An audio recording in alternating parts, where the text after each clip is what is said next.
കുടിയേറ്റ നിയന്ത്രണങ്ങളെ ചൊല്ലിയുള്ള ബഹുജന പ്രകടനങ്ങളെ തുടർന്ന് ഞായറാഴ്ച ലോസ് ഏഞ്ചൽസിൽ സംഘർഷം രൂക്ഷമായി.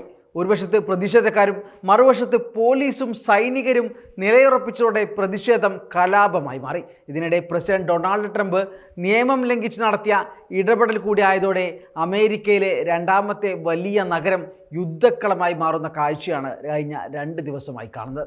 മുഖംമൂടി ധരിച്ച പ്രതിഷേധക്കാരെ അറസ്റ്റ് ചെയ്യാൻ നിയമപാലകരോട് US പ്രസിഡന്റ് ഡൊണാൾഡ് ട്രംപ് ഉത്തരവിടുകയും ചെയ്തതോടെ ഇതിൻ്റെ പ്രശ്നം അങ്ങ് പാരമ്യത്തിലെത്തി. ട്രംപിൻ്റെ കുടിയേറ്റ നിയമം തുടങ്ങിവെച്ച പ്രതിഷേധത്തിൽ ലോസ് ആഞ്ചൽസ് ഗവർണറെ മറികടന്ന് ട്രംപ് തന്നെ നൽകിയ ഉത്തരവാണ് പ്രതിഷേധം ഇത്തരത്തിൽ വഷളാക്കിയതെന്ന് ഗവർണർ തന്നെ പറഞ്ഞതോടെ ട്രംപ് വെട്ടിലായി. എങ്കിലും തൻ്റെ നിയമം മറികടന്നുള്ള ഉത്തരവുകൾ വർദ്ധിപ്പിക്കുകയാണ് ട്രംപ് ചെയ്തത്. ലോസ് ആഞ്ചൽസിലെ 2 ദിവസത്തെ ആക്രമണത്തിനും അശാന്തിക്കും ശേഷം മികച്ച പ്രവർത്തനം കാഴ്ചവെച്ച നാഷണൽ ഗാർഡ്സിനെ പ്രശംസിച്ച ട്രംപ് ഞായറാഴ്ച പ്രതിഷേധങ്ങളിൽ മുഖംമൂടികൾ ഉപയോഗിക്കുന്നത് നിരോധിച്ചു.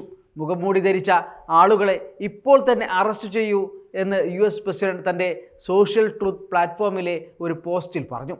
ഇനി മുതൽ പ്രതിഷേധങ്ങളിൽ മാസ്കുകൾ ധരിക്കാൻ അനുവാദമില്ല എന്ന് ട്രംപ് നേരത്തെ തന്നെ പറഞ്ഞിരുന്നു. എന്നാൽ അത്തരമൊരു ഉത്തരവ് പുറപ്പെടുവിക്കാൻ ഫെഡറൽ സർക്കാരിന് അധികാരമുണ്ടോ എന്ന് വ്യക്തമല്ല. അതിനാൽ തന്നെ അത് ട്രംപിൻ്റെ വെറും പറച്ചിൽ മാത്രമായി നിലനിൽക്കുകയാണ്. സുരക്ഷാ സേന മുഖം തിരിച്ചറിയൽ ഒഴിവാക്കുന്നതിനും പുക, ടിയർ ഗ്യാസ് ഉൾപ്പെടെയുള്ളവയിൽ നിന്ന് രക്ഷപ്പെടുന്നതിനും അമേരിക്കയിൽ സമരങ്ങളിൽ ആളുകൾ മുഖം മറക്കുന്നത് പതിവാണ്. ഇത് തടഞ്ഞ് ആളുകളെ തിരിച്ചറിഞ്ഞ് നടപടിയെടുക്കാനാണ് ട്രംപ് മുഖംമൂടി എടുക്കാൻ ആവശ്യപ്പെടുന്നത്. ട്രംപിൻ്റെ കുടിയേറ്റ നിയമത്തിനെതിരെ 3-ാം ദിവസവും തുടർന്ന പ്രതിഷേധം അടിച്ചമർത്താൻ ഞായറാഴ്ച ലോസ് ആഞ്ചൽസിലെ തെരുവുകളിൽ കാലിഫോർണിയ നാഷണൽ ഗാർഡ് സൈനികരെ ട്രംപ് നേരിട്ട് വിന്യസിച്ചിരുന്നു. ലോസ് ആഞ്ചൽസ് സ്റ്റേറ്റിലെ ഡെമോക്രാറ്റിക് ഗവർണർ ഗാവിൻ ന്യൂസത്തിൻ്റെ അധികാരത്തെ മറികടന്നാണ് ട്രംപ് ഇത്തരത്തിലൊരു നടപടിയെടുത്തത്. ട്രംപ് ചെയ്യുന്നത് നിയമവിരുദ്ധമാണെന്ന് ഗവർണർ അറിയിച്ചെങ്കിലും ട്രംപ് അത് മുഖവിലക്കെടുക്കാതെ ലോസ് ആഞ്ചൽസ് തെരുവുകളിൽ കാലിഫോർണിയ നാഷണൽ ഗാർഡ് സൈനികരെ ഇറക്കുകയായിരുന്നു. അതേസമയം ട്രംപ് ഭരണകൂടം നടത്തുന്ന ഫെഡറൽ ഇമിഗ്രേഷൻ റെയ്ഡുകൾക്കെതിരെ നടന്ന പ്രതിഷേധം അങ്ങേയറ്റം അക്രമാസക്തമായിരുന്നു.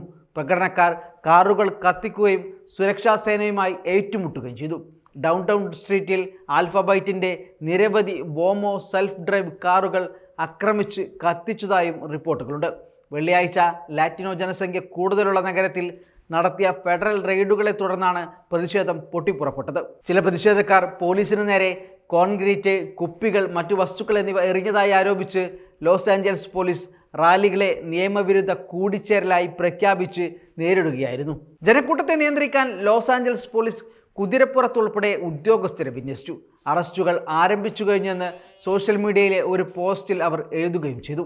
അതേസമയം ലോസ് ആഞ്ചൽസിലെ പ്രകടനങ്ങളിൽ മറൈൻ സൈനികരെ വിന്യസിക്കുമെന്ന ട്രംപിൻ്റെ ഭീഷണിയാണ് സാഹചര്യം വഷളാക്കാൻ കാരണമെന്ന് കാലിഫോർണിയ ഗവർണർ കുറ്റപ്പെടുത്തി.